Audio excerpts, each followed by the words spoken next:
So I bumped into a good friend of mine, also a fellow ex-coworker, Mr. Darren, was sharing with me a little bit about a tragedy that happened in his family recently. And one of the things that we were talking about was, well, actually, you kind of shared a story. About just pretty much about how accountability. That's pretty much the main thing about accountability, and tying it with the new generation of people and hate crimes. Putting it with hate crimes. Of course, my brother, Share a little bit about what happened with your brother. So this past 4th of July weekend, he was involved in a car accident. He was struck by a vehicle, and unfortunately he didn't make it. He was on a bicycle, but there are still a lot of unanswered questions with everything, as far as with the young driver, a field sobriety test, if that has been done, if any charges are going to be pending, and that went on, and we kind of spawned a conversation from that about accountability and relating that to hate crimes, and just the method and the mode of thinking for a lot of these young people nowadays. Like what is going through the mind for that to happen. And of course, with pictures and examining everything and observing everything, when you see it, there's still some unanswered questions. Because if he was hit from the back, it was how everything was kind of located. The bike was like right under the front of the car. If he was going at such a rate of speed, I'm pretty sure the bike would be behind the car. You would have ran over the bike. Wow. But it was just a lot of unanswered questions, and also, like I said, the main thing, accountability. So, not to cut you off, so your brother was riding a bike. He was a cyclist on the 4th of July. He was struck and killed by a vehicle of a man driving who was about 21 years of age. Yes. And then the case closed. That's it. Pretty much case closed. That's it. So that makes people wonder, well, here you obviously have a man on a bike, a minority man. Absolutely. At that, and he's hit by a bike, and the driver didn't pay for his funeral, right? No, we actually had to pay for that out of pocket. Just got back yet. We had to pay The driver wasn't charged with manslaughter. He wasn't investigated for maybe being on his phone or not paying attention. I mean, he didn't hit a curb. He didn't run into a restaurant. He didn't run into a fence. He didn't run into commercial property. He didn't run into another car. He ran into another man and killed him. Mm-hmm. Did the gentleman pay for his hospital bills at least? From my knowledge, nothing has been exchanged monetarily, or anything from the said defendant. He didn't reach out to the family and say, my condolences. Haven't heard from the gentleman. I killed your brother. I killed to your mom. I killed your son. To his kids, I killed your dad. I hit a man on a bike. I made a mistake. I killed him, and now I'm just gonna it's no big deal. Yeah. He didn't even say that. Wow. He didn't even say that. I don't even know how the guy's voice sounds. I have a report, I have his name, and I'm not, going to release his name on here. But I mean, that was from my own due diligence. Right. Getting that information.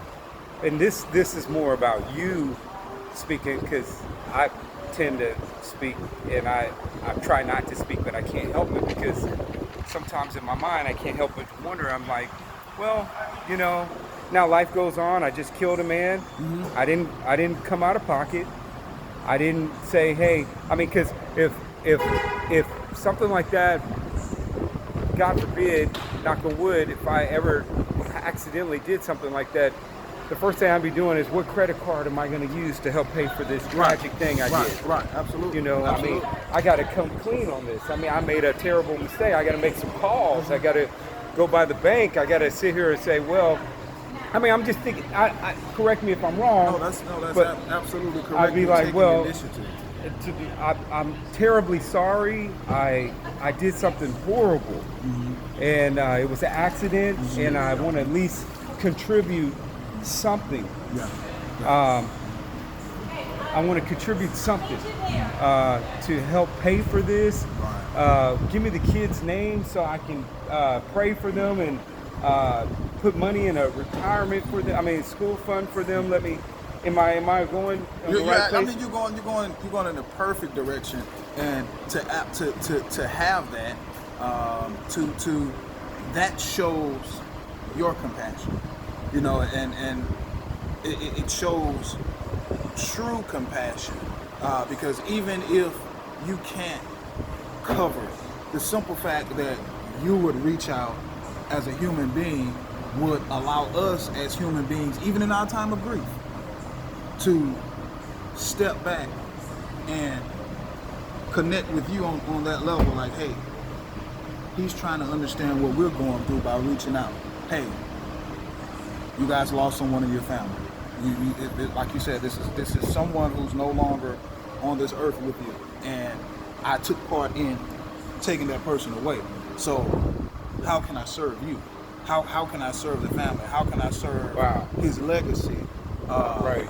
You know, but not saying that we needed everything or needed anything from him, but it would have been nice. It would have been gesture. Nice. The gesture would have been appropriate. Absolutely.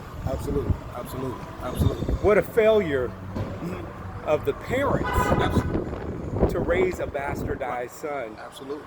Because those kind of actions from him make it seem. I mean, correct me if I'm wrong. I can't ever. I'm not. You've worked with me for many years. I'm the least prejudiced person. Right. I mean, but when you act out and you disappear on something like that, it almost looks like it was done intentionally. Absolutely. Am I wrong, or would I still? I'm just trying to put myself in your shoes. If my brother was hit by a car and the motorist was negligent and contacted me and my family on his condolences, and also negligent on contacting us on what he could do to play a part in trying to help out in the situation, whether it be, support spiritually, mentally, financially, whatever, just but it almost looks like he's just no. I mean, what are your views on that? I mean, no, that's absolutely. You're absolutely going in the right direction, because it almost feels like it's just a sweep under the rug. I was like, oh man, this happens all the time. Oh yeah, it's just not my first time doing this. Just that's what it is. It's like it's not a big deal. Oh, it's not a big deal. Wow. Really? Now I take it your brother's black. Oh, absolutely. African American. Yeah, African American. Do you think if it was do you ever? It's no question. Did it ever go through your mind? It's no question about it. If the hue was different, no question about it. The situation would be different. And it's sad. It'd be a little bit more fear too from the motorists as well. It'd be a whole lot more fear, especially on the scene, because I look at what would happen on the scene. A typical traffic stop, they would do a field sobriety test. Wow. For someone of the opposite hue. I've been a victim of that, and I'm a pretty much very intelligent gentleman. Yes, sir. But something that major, like I say, a lot of steps shouldn't have been rushed. But I definitely feel like it was rushed. Accountability, no one's taking accountability. So that's essentially where. Thank you, sir. Yes, sir. Where everything falls. It's like, who's going to take accountability? Who is going to step forward and just apologize? Because we already laid him to rest. Already laid to rest. He had kids? 4. Left behind 4. 2 twin boys, a younger boy, and a baby girl. She just turned 1 in April. Was he active in their life? The youngest girl lived with him in Delaware. Wow. So that's why he was in Delaware. Oh, man. So that's tragic. Because daughters are always very close to their dads. Right. So that's extremely tragic in itself. He.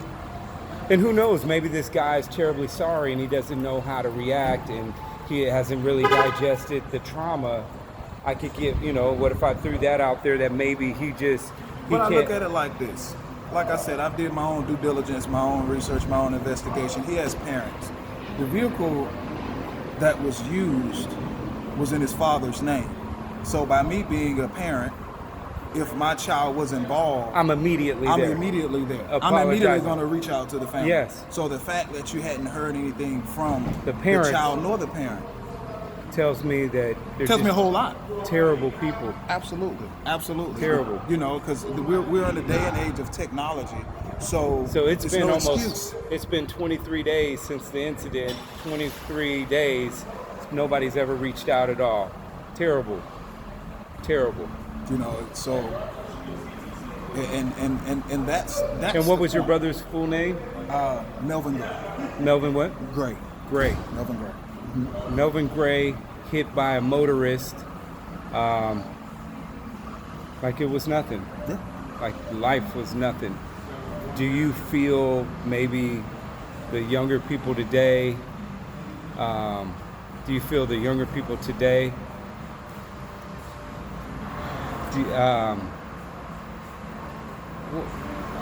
now just to throw a little quick twist in all of this, isn't that kind of send a message also to the African American community? Because you're a deep brother. We've had many discussions about every ethnicity, every person, right, wrong, you name it, music, whatever. Do you think when things like this happen, it should be used as a method to evaluate what other ethnicities are thinking about blacks?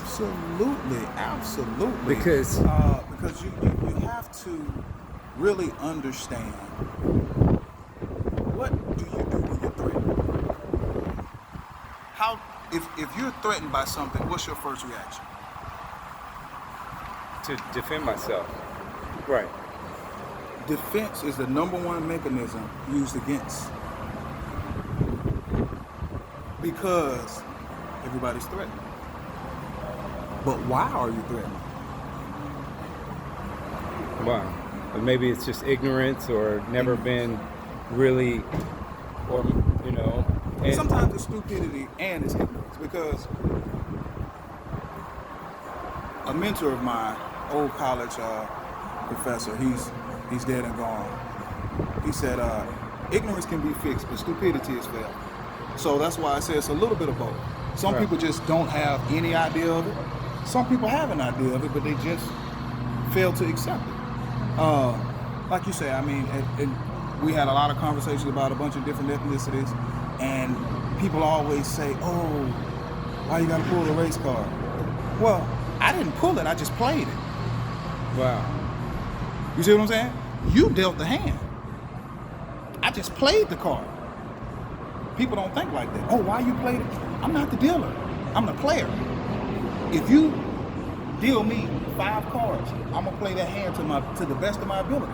But you dealt the race card. Wow. But now you're mad because I played it. If you deal the hand, I'm gonna make sure I win.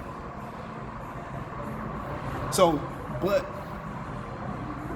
people don't want to admit, because, like I say, nobody's perfect. If it's in a position to where I feel like, hey, I dealt the race card, I dealt it. Instead of saying, hey man, why you gotta play the race card? No, I dealt it to you. It was dealt like that. They don't expect you to be able to play it. They want you not to play it,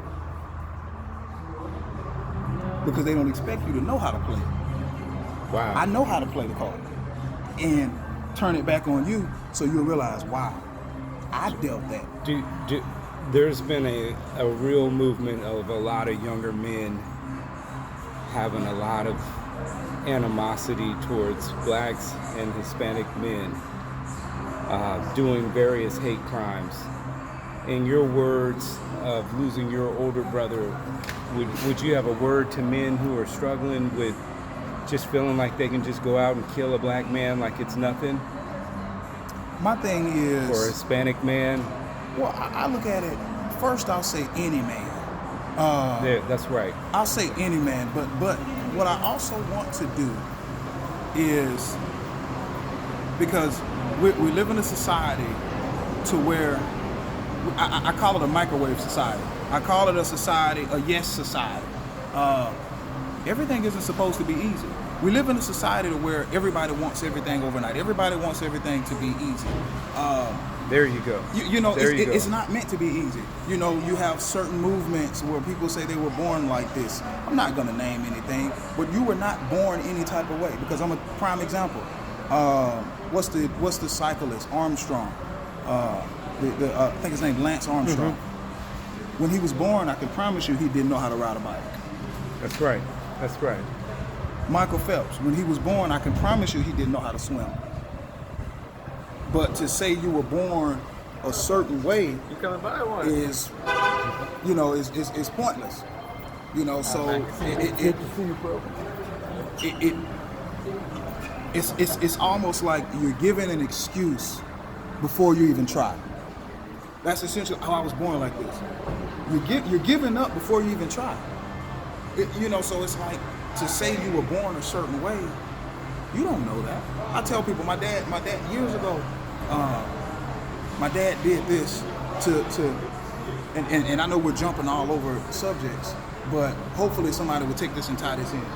He did this to combat a conversation he had with an atheist, where they say, "Oh, well, God doesn't exist. I don't believe in God." Well, he said, "Do you believe in your parents?" It was like, "Yeah." He was like, "Oh, how do you know they're your parents?" It was like, He was like, "How do you know your mom and your dad are your parents?" And he was like, I guess somebody told me, like, "Do you remember being in the labor and delivery room, coming out your mom?" Wow. How do you know that's your mom? Deep. But you can argue with me and tell me God doesn't exist. Wow. And the guy just sat there dumbfounded. My dad said, "I got all day." He said, "I'm on the clock. I'm here all day."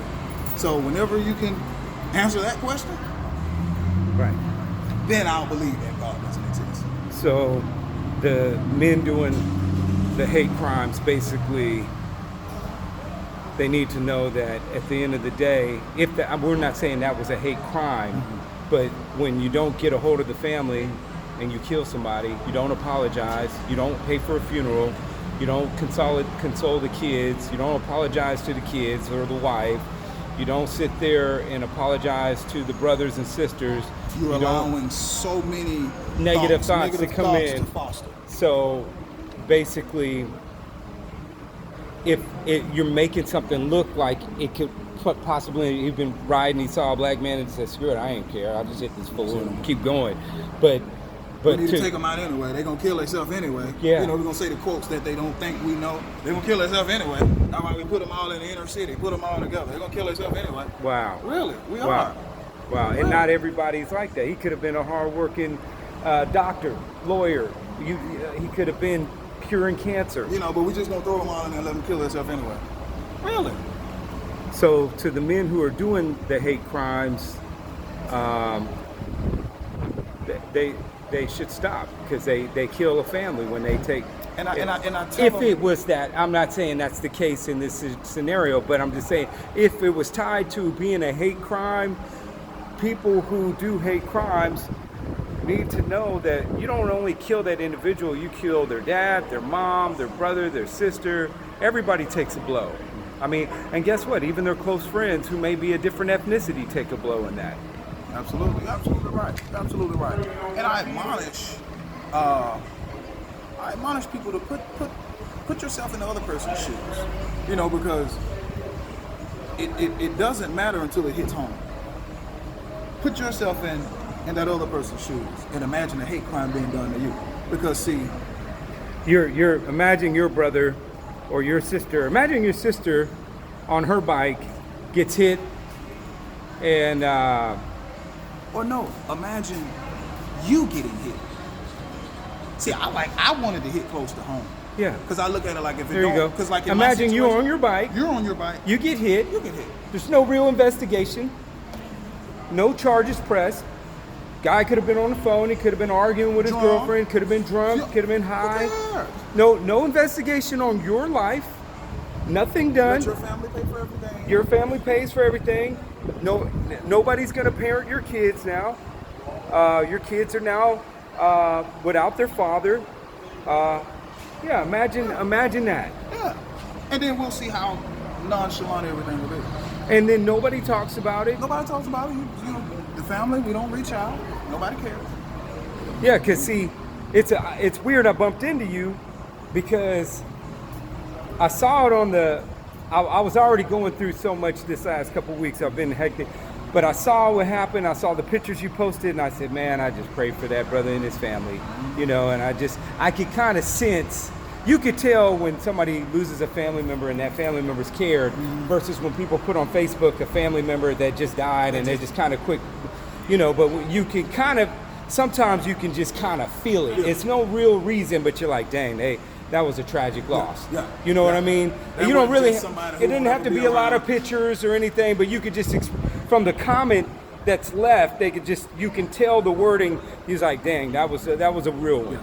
You know, that's why I had to say something to you, and I was like, you know what, let me record this because there's a message in this madness.